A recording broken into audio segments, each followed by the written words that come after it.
Hello, this is Rudy Giuliani with another episode of Rudy's Common Sense.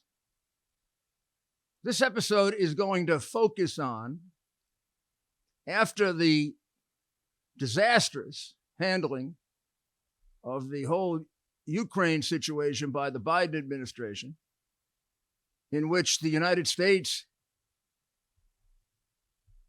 was embarrassed by the conduct of a president for 5 or 6 weeks, virtually groveling to the dictator of Russia, repeating endlessly, "We will not use our military. We will not use our military." Then backing that up by taking our military out of Ukraine. Military members who were helping to train Ukrainian forces were taken out. And then, of course, the piece de resistance was the president actually announced that any Americans that were left behind in Ukraine, our military would not go back and get them. I guess this is to reemphasize the Biden doctrine, which is everyone will be left behind, as opposed to leave no one behind. Probably the most un-American thing I've ever heard, a reiteration of one of the most embarrassing moments in American history, and a complete betrayal of the president of the great principle that we don't leave people behind. But in any event, in order to placate Putin, who obviously frightens him like a little rabbit, he actually volunteered. We will not send the American military back for any Americans. Well, I mean, I truly believe that Putin played this out over a 4 or 5 week period for several reasons that tell us a lot about Putin and tell us a lot about how we can try to salvage this. One, it tells us that Putin does not want a military intervention. He knew from the very beginning, from Biden's attitude and handling of Afghanistan, that the man was a consummate coward and that he would not, in any event, commit American troops because of the way he handled Afghanistan. He also knew that he would make ridiculous errors if given enough time to do it. In Afghanistan, he took the troops out before the civilians, which could be one of the most insane decisions ever made by a political or military leader. Impossible to figure out why you would do that unless you would like to see the civilians get killed. And of course, some of them did. And some of the military did. So he knew he had an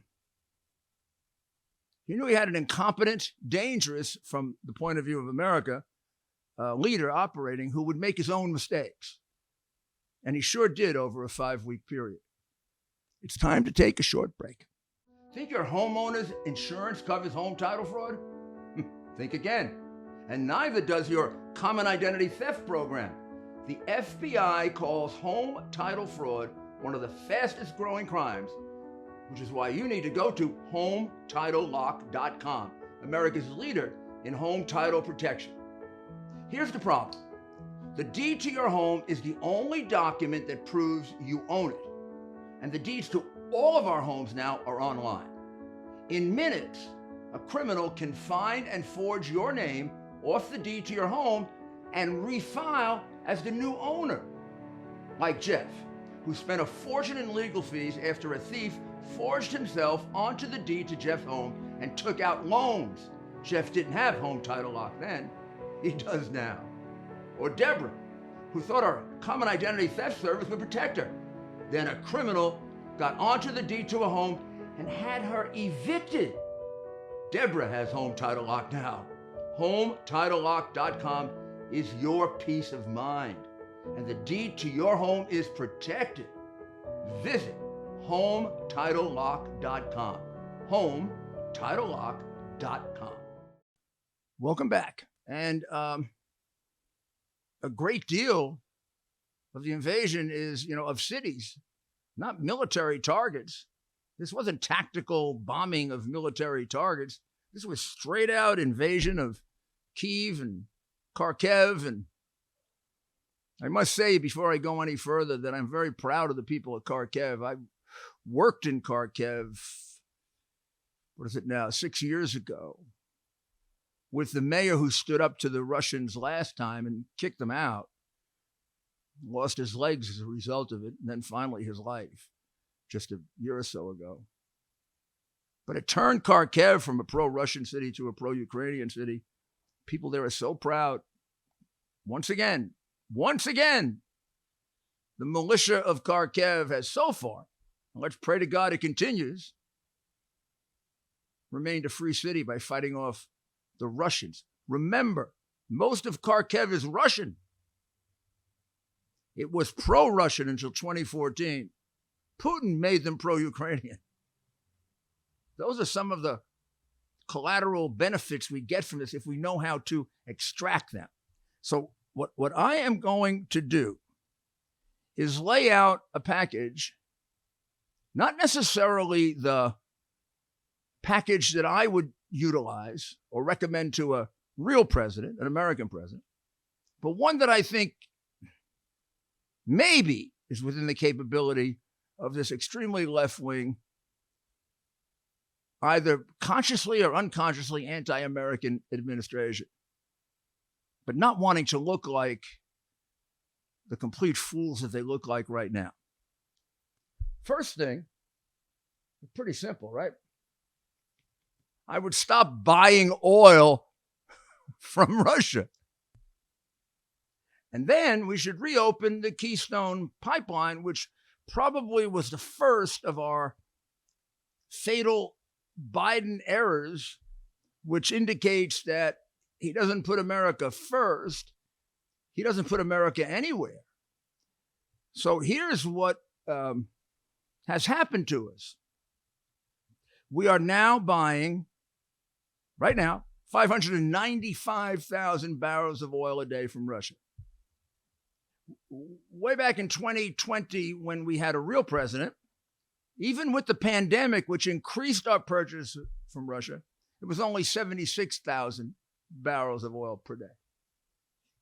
And even before the difficulties that have come about, under Biden, he tripled the purchases from Russia. So he gave Russia a lot more money and took that money away from American workers. That gap was about 830. He took away 830,000 barrels. American workers lost their jobs. America lost that income. He gave Russia 76,000 barrels. Now, Russia, we're buying right now, with Russia committing these acts of terrorism, really, we're buying 595,000 barrels of oil per day from them. That's a fortune. And under normal circumstances, Keystone could have supplied 830,000 minimum. That's 233,000 barrels of oil we're left with, and we don't have to buy from Russia. We could sell that or send it to the countries that are afflicted by Russia. Now, I went back over some numbers, and Keystone is capable of more than 830,000. A year or two before that, it was up to 940,000. The closing of the Keystone Pipeline was a direct shot to the heart of America by a president who doesn't give a damn about America. And it was a direct infusion of massive amounts of money to a country that would like to see us destroyed. What's wrong with him, and what's wrong with his political party? I don't know. You tell me. Then, just to add insult to injury, shortly thereafter, he approved the Nord Stream pipeline, rejected and blocked by a real president, Trump, rejected by a good deal of his party and a good deal of Europe, because it would make Russia even more oil rich. And worse than that, it would make Russia much more able to extort, particularly Germany. instead of maximizing Keystone and selling our oil to Germany, which would have made a profit for Americans, he expanded the profit for Russians. That's been the history of Biden's trade deals. That's been the history of the Democrat trade deals. Why do you vote for them until they stop that and look out for the best interests of America rather than double-crossing us? Think about it. But if we want to change the dynamic, just a little pen. 3 things. Stop buying oil from Russia right now. I do not see how you can get a complete boycott on Russia if you're a hypocrite. This isn't like the mask mandate and the mask mandate where you tell everybody else to wear a mask and you don't. This is a little more serious, and these people are not Americans, and you haven't brainwashed them as much, and they're not as subjected to the corrupt American media. They're gonna see the hypocrisy. You want us to hurt our economy and not buy from Russia, and you are buying hundreds of thousands of barrels of oil a day from Russia, which you could be producing yourself. Make the sanctions airtight. In order to do that, you have to stop buying oil from Russia. Cut off doing business with Russia. Admit Ukraine to the EU, to the European Union. Now, let's really step it up. You see this picture? First, look at the headline. Kids, victims of Putin's terrorists. Correct word, New York Post. Terrorists. They're killing kids. Let's prosecute them as a war criminal. Gosh, we prosecuted a lot of people as war criminals in Eastern Europe, didn't we? I don't know. They did the same thing. They were killing men, women, and children indiscriminately. You want to look at the pictures? Let's see if you have the guts to prosecute him as a war criminal. You know there's opposition to him in Russia. You know they're protesting in all the major cities of Russia. I'm not saying it's the majority, but I'm saying it's a group of people that you could give a tremendous amount of morale to, the way Ronald Reagan knew how to do, by designating him a war criminal. It has the benefit of being true. Gee, that might be tough for you guys to handle, huh? True. Last time Democrats dealt with true. Suspend Russia from the United Nations. You say there's nothing in the charter that says you can do that. Nothing in the charter that says you can't do it. Do it. Do it. Let them veto it. Then have the sergeant at arms pick them up and throw them out, like I threw Arafat out of the UN celebration. Throw them out. Say, we don't want to sit with terrorists. We don't want to sit with a country that kills children. UN wasn't meant for countries that kill children.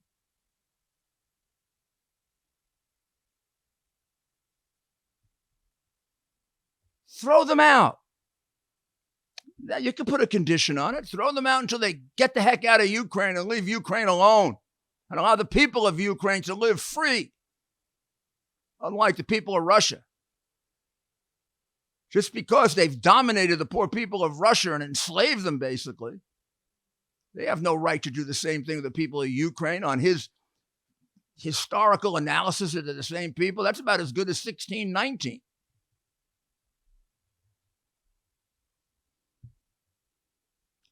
Yeah, that is a great suggestion. Here's one from Mark Moore. And it does say, and this is to the credit now of the Biden administration, United States Ambassador Linda Thomas Greenfield stated on CNN, said, everything is on the table as we move forward. When she was asked whether she would support a tribunal in The Hague She was asked that on CNN's State of the Union. Now, it's a bit vague and squishy, would support a tribunal in The Hague. Didn't have like the kind of enthusiasm that a America First or someone who really loved our country would have for something like this, which would be damn right I would. But it's better than nothing. I mean, this is about as good as you're going to get out of a squishy-wishy administration.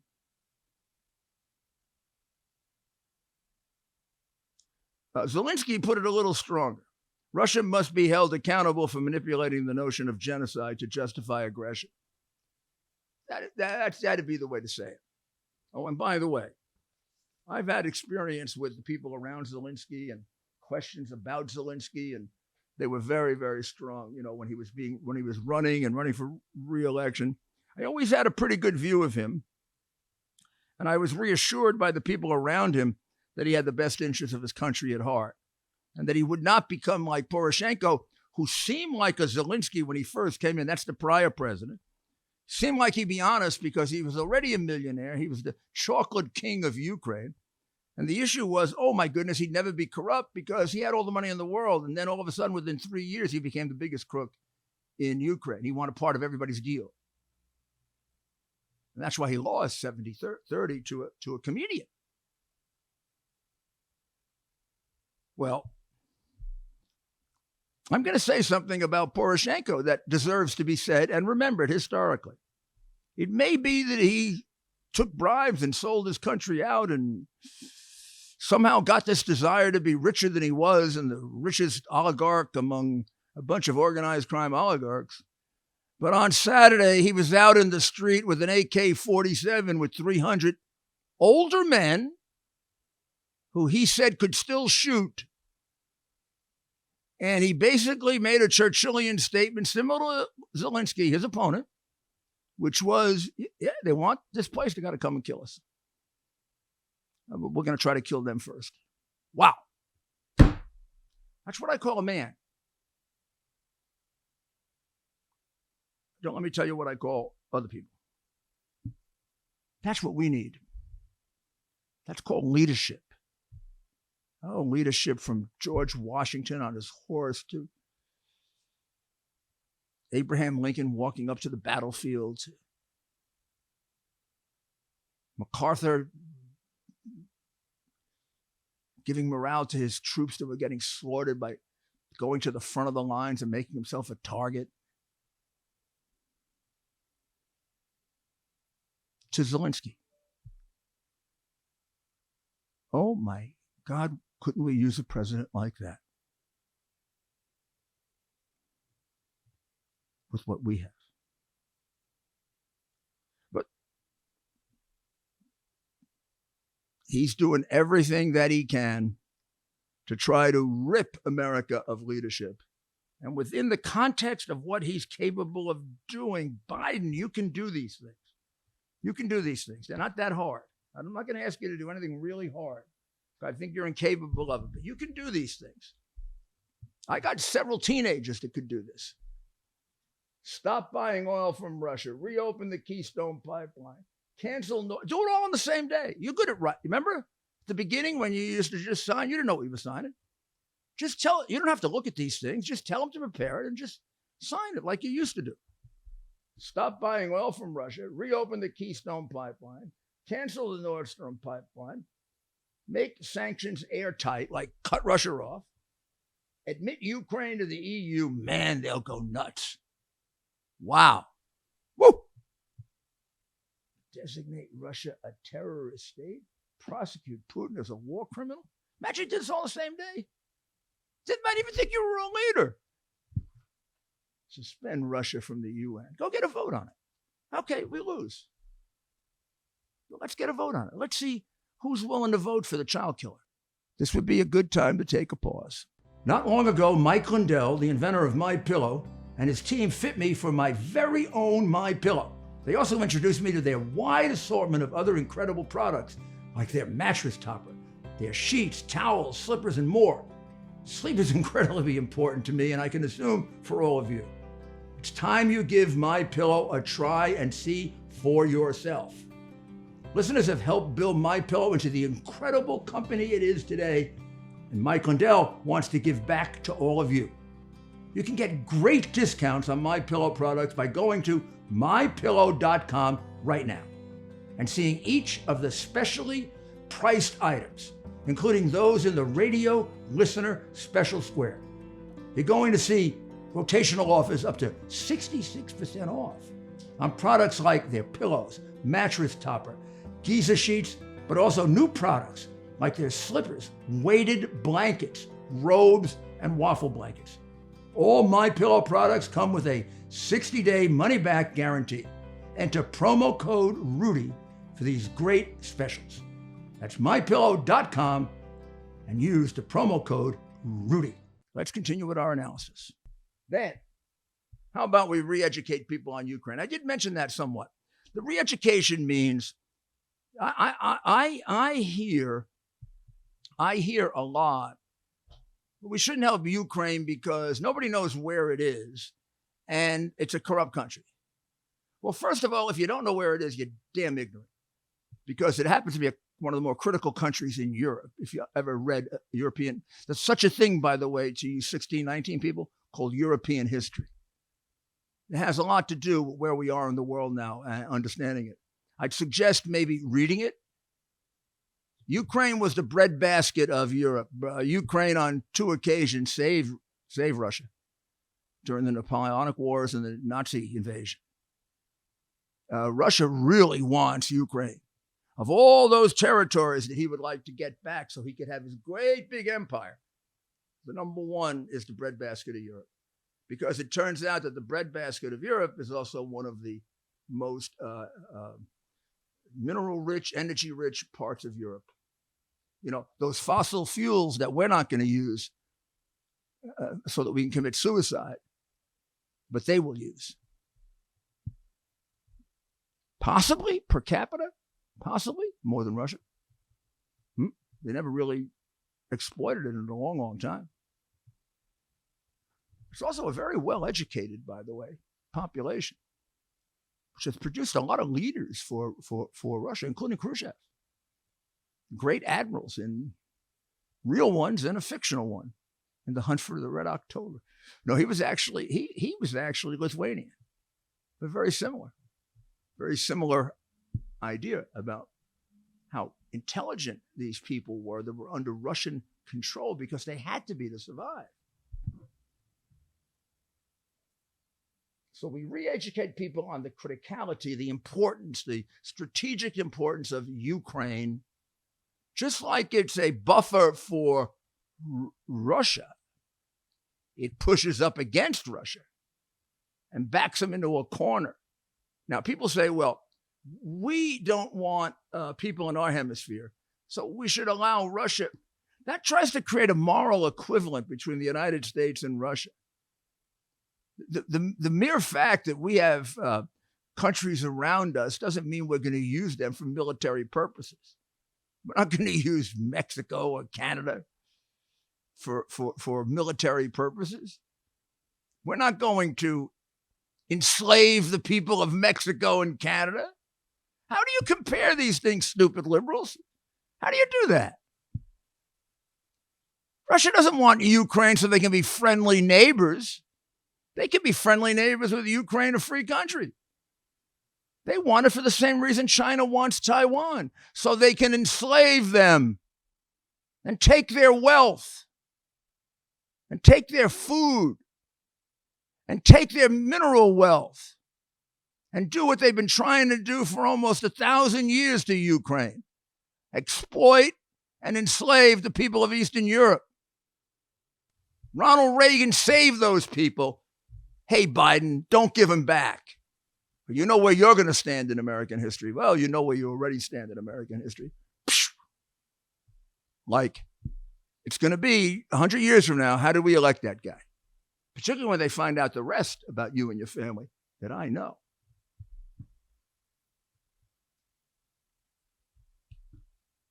Help Ukraine just short of intervention. I know you won't intervene. I know. No military. No military. No military. We're not going to have any military. But do everything else.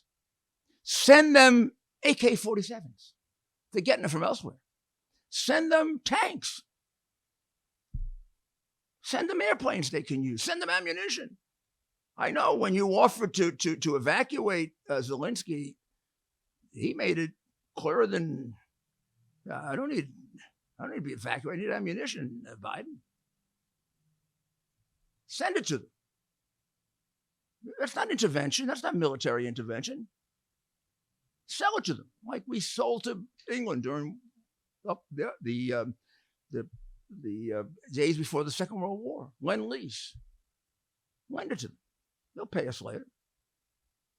Or make them pay for it. Or give them a lot of money and let them use that money to buy it. Like we're supposed to be helping them.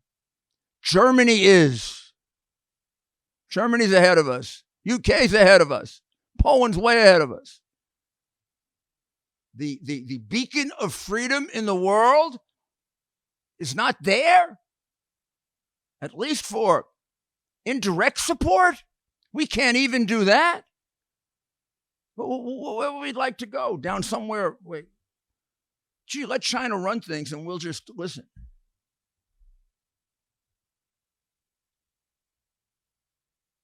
When we say we will never intervene, don't ever say that again. Don't be stupid. Don't give away options before you know what's going to happen. Even if you're not going to intervene and you're 100% certain, just make yourself 90% certain. Is there some way I can get you into a class of mine, Biden, to teach you how to be a leader? Or how about I could teach you how to be a vaguely intelligent human being? Why would you give that option away? Before? All it does is encourage him to invade. You could say something like, we'll think about it. You could say something like, we'll view it under the circumstances. You could say something like, we don't know what's going to happen in the future. We don't have to have a ironclad. It's not a law. Nobody passed a law that we can't intervene. I know it's unpopular, and you're a political coward as well as a coward in general. What makes great presidents is not just necessarily following the American people, it's leading and educating the American people. Why possibly making a stand here saves us, saves our country, restores our belief in ourselves, our belief in the thing that brings us together. We're Americans because we believe in freedom. We're Americans because we believe all men are created equal. Abraham Lincoln taught us what it is to be an American. It's to have shared beliefs and to fight and die for them. My goodness, the people of Ukraine are teaching us that. Imagine how inspiring they are to young people. And just think how disgraceful you are. And finally, what's that military budget all about? 2% increase for our military? China wants to overtake us. Russia is kicking us all over the world, making you look like the biggest idiot that ever governed America. China is militarily threatening Taiwan. North Korea is flying missiles into the ocean again. None of this happened under Trump, by the way. Trump made the point that Russia only took land under Democrat presidents. Oh, and Bush, who I guess he considers a Democrat president. So he pointed out that Russia took southern Russia, Georgia, under Bush, took Odessa under Obama, and now is taking the separatist territories under Biden. And under Trump, nada. Think maybe being a little tougher might help us a little bit. Not being the consummate coward you are. So how about we have I know that this word was big in the Obama. Why don't we have a national conversation about being a little more subtle about non-intervention? Instead of like taking ourselves out of the ball game before it starts, like we'll never use a big bat, we'll just use the small one. Or we promise not to hit home runs, and we'll try to beat you. So This is a program that is hardly radical. It fits well within things we have done in other situations. It would not in any way challenge. It would not in any way challenge some of the things you've said in the past.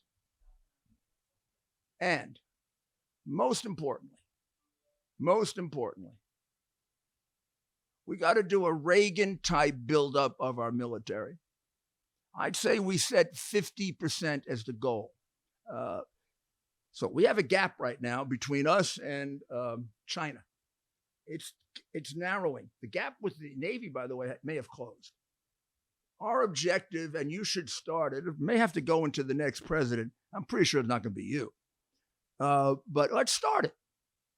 And let's aim for a 50% to 100% gap between us and our closest competitor, so that we present them with a military that is so big, that is so powerful, that is so willing to fight if necessary, and not, people in your spirit, oh, we're not going to commit the military.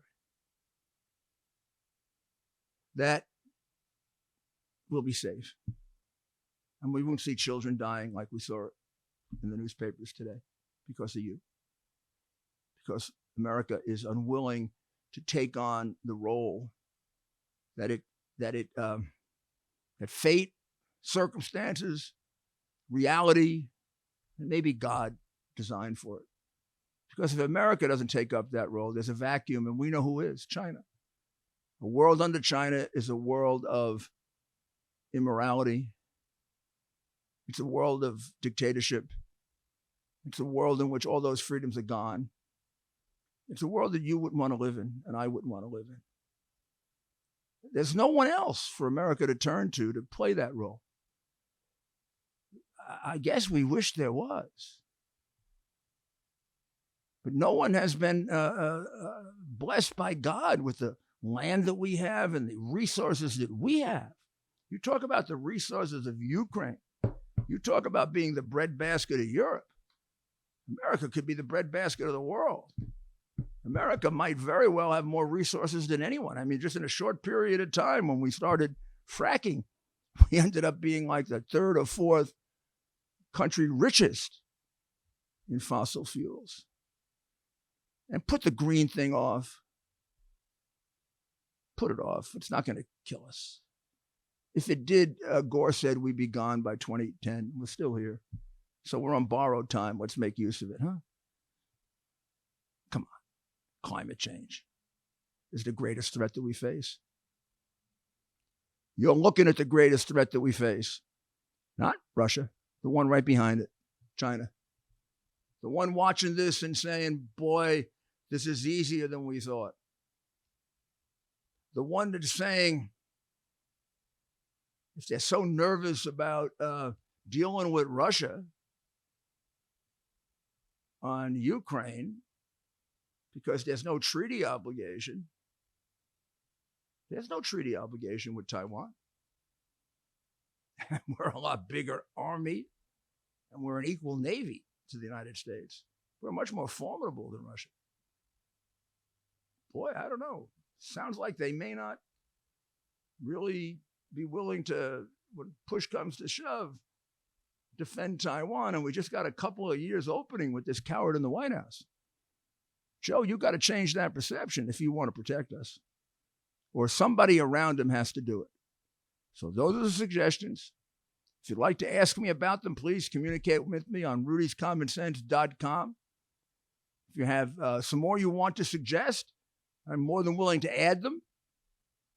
And I'm more than willing and will, over the period of time now, test the administration's response. And let me say to the people of Kharkiv and the people of Kyiv who might listen to this, and to all the people of Ukraine, I say those two cities because that's where I have personal friends. I tell you, you surprised the world. You surprised the world. You even surprised Biden. I mean, you got a lot more courage than he does. Right in the streets fighting the way you are, women armed, learning how to use AK-47s. Reminds me of Churchill in Britain. You want to take England, Hitler? Well, you will, after the last one of us is dead. Want to come and kill all of us? This is an exercise in freedom, an exercise in what freedom means when it's not guaranteed, when you're not entitled, when you're not enabled, when you just got it because of the great work of Reagan and Thatcher and the Pope. So I pray this is taken seriously. And I pray for the people of Ukraine. And I pray for the United States of America, greatest country on earth. And before irreparable damage is done, please, let's reverse this. God bless America.